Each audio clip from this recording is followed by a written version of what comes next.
Buenas tardes, amables televidentes, y al punto llegamos al cierre de la semana laboral, viernes 5 de junio. 30 días para las elecciones pautadas para el 5 del próximo mes de julio. Elecciones legislativas, presidencial. Los dominicanos acudiremos a las urnas a elegir el nuevo presidente de la República y la nueva vicepresidenta de la República, que por 4 años dirigirán los destinos de la nación. También se va a elegir un nuevo cuerpo legislativo, 192 diputados, 32 senadores.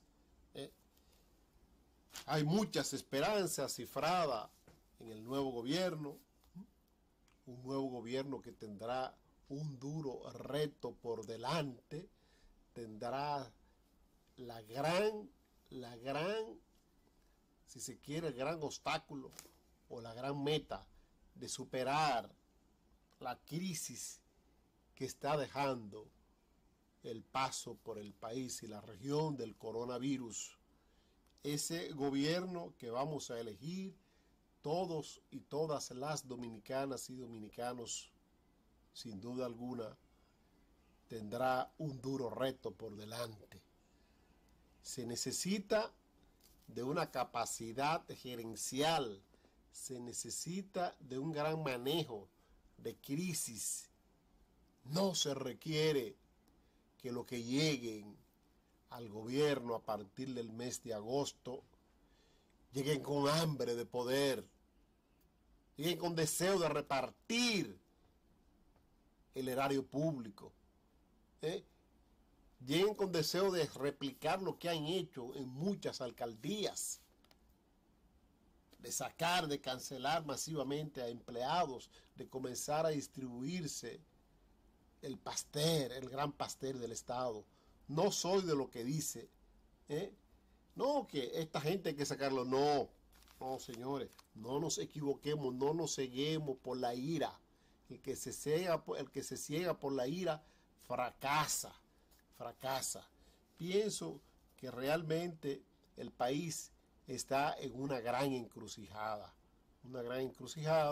El coronavirus ha dejado una enorme cantidad de gente sin empleo, de pequeñas y medianas empresas que han tenido que reducir su personal al 50%, algunas han suspendido personal, lo han cancelado, lo han suspendido, pequeños y medianos comerciantes, básicamente del área de comida, restaurantes, pequeños restaurantes, comedores, se han ido a la quiebra prácticamente, porque un pequeño restaurante que tenía 30 o 40 mil pesos, 100 mil pesos en carnes, embutidos, etcétera, etcétera, todo eso se perdió.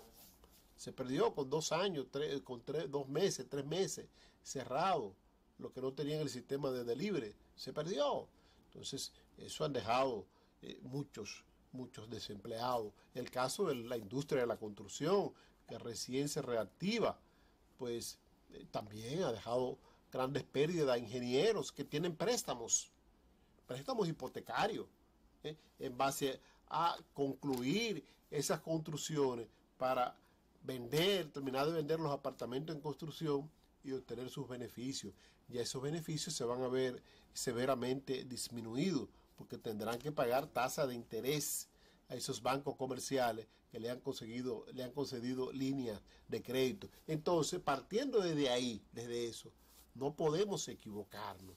Estos días que van a discurrir, 30 días, 29 días, porque ya no se puede contar, 29 días, deben ser momentos de reflexión, sopesar qué conviene al país.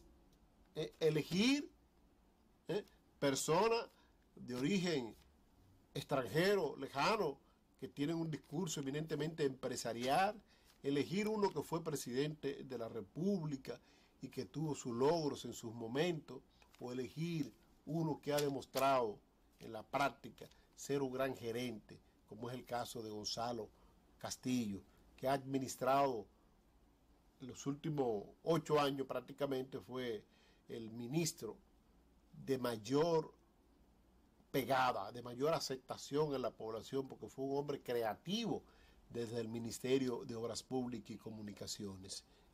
Un hombre que en su trayectoria de vida lo que ha cosechado es éxito, porque se ha manejado de manera coherente, se ha manejado con una gran capacidad gerencial, a diferencia del candidato, el principal candidato de la oposición, que su paso por la administración pública, en la gestión, en la fracasada gestión gubernamental 2000-2004, no dejó nada, absolutamente nada que uno pueda recordar, que lo que ha recibido es herencia de sus padres y que esa misma herencia no ha sabido manejarla. No ha sabido manejarla porque a él le tocó el área de la hotelería, de la herencia de su padre. Y no hay un solo hotel de eso abierto. Ni uno. Entonces, vamos a sopesar, vamos a equilibrar, vamos a dejar a un lado ese rencor, ese odio hacia una determinada marca política y vamos a pensar en el país. El país debe ser lo primero.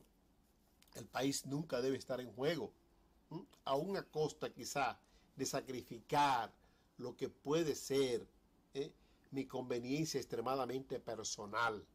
Hay 10 millones de dominicanos que esperan de una buena gestión gubernamental, que esperan que se siga manejando el país con buena gerencia. Hay casos aislados que han ocurrido en las gestiones gubernamentales del presidente Danilo Medina, en su paso por el gobierno de Leonel Fernández, mientras estuvo en el PLD también, tuvo sus logros y tuvo sus debilidades, pero los logros son mayores que las debilidades y eso es lo que la población debe sopesar, debe poner en equilibrio, que al momento de emitir el voto, señores, reitero, no nos sesguemos por la ira, no se convierta en un voto en contra y un voto a favor, que se emita un voto teniendo como único objetivo que el país avance, que el país se estabilice. Los días por venir, a partir de concluir ese proceso electoral, y espero que concluya en primera vuelta el 5 de julio, señores, debo decirle que serán difíciles, muy difíciles. Por suerte la transición va a ser corta. Si se decide en primera vuelta, estamos hablando de alrededor de un mes y 10 días de transición, más o menos, un mes y 11 días de transición. Estaremos hablando de eso, del 5 de julio al 16 de agosto. Entonces, pues esa transición va a ser un poco difícil, pero el gobierno que cuando asume el gobierno electo, el 16 de agosto, si es un partido diferente al que está, ese partido va a comenzar a hacer lo que han hecho en muchas alcaldías, a repartirse las posiciones, no importa qué le pase al país, primero yo, después yo, y si sobra algo yo, como diría el ex consultor jurídico del Poder Ejecutivo en la gestión 2000-2004. Entonces, ese no debe ser el criterio que prime. El criterio que prime debe ser el criterio, reitero lo que dije hace un momentito, del gran padre, la gran madre, que es la nación dominicana, es el país. Ese es el criterio que debe predominar para que ya en enero, si se quiere, iniciemos una nueva etapa.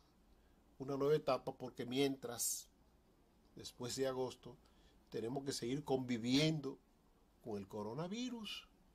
Tenemos que seguir conviviendo con ese coronavirus.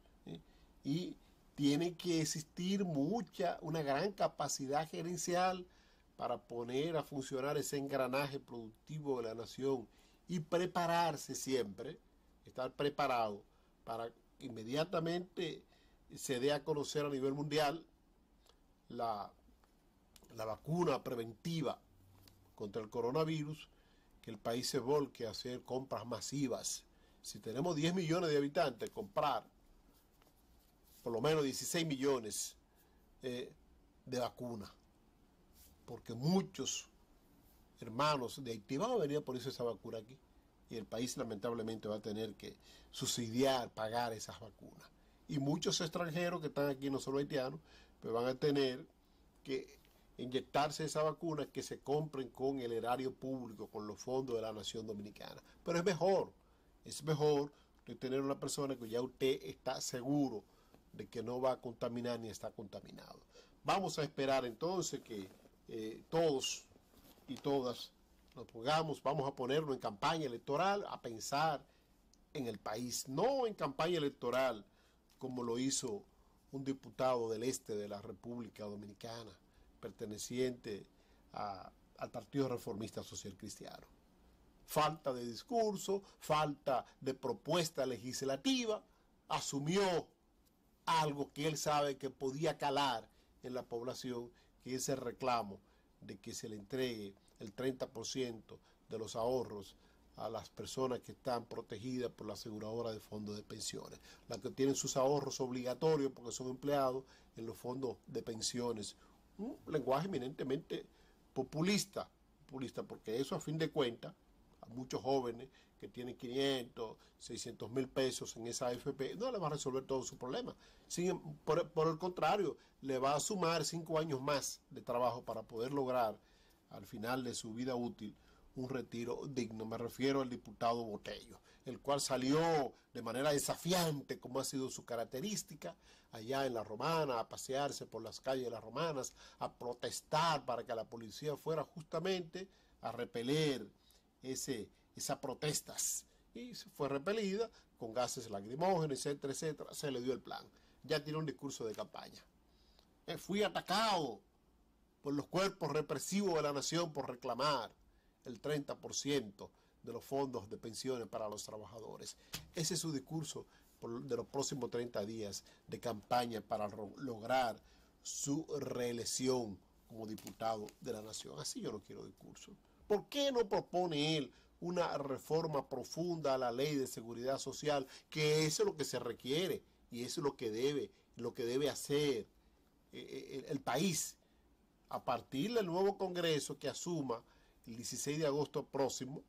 Covita Nueva barre bien, debe estudiarse la posibilidad de reformar a profundidad esta ley de seguridad social en sus 4 componentes.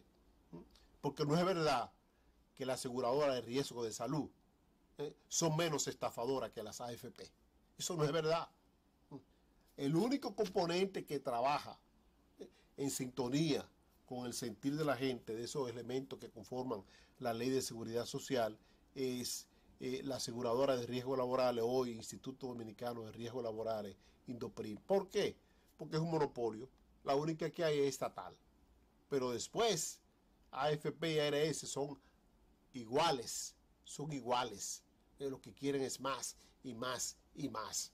Porque esas ARS no se quedan atrás, porque explotan a los aseguradores, a los que están en el seguro familiar de salud, pero también a los prestadores de servicios, en este caso a los médicos dominicanos que trabajan con esos seguros médicos. Entonces, no me digan a mí que el único mal que existe en la ley de seguridad social es la aseguradora de fondos de pensiones, que por manejar mis recursos, que ahí es que se debe tratar de profundizar, cobran cuantiosa suma de dinero de la riqueza que producen esos recursos.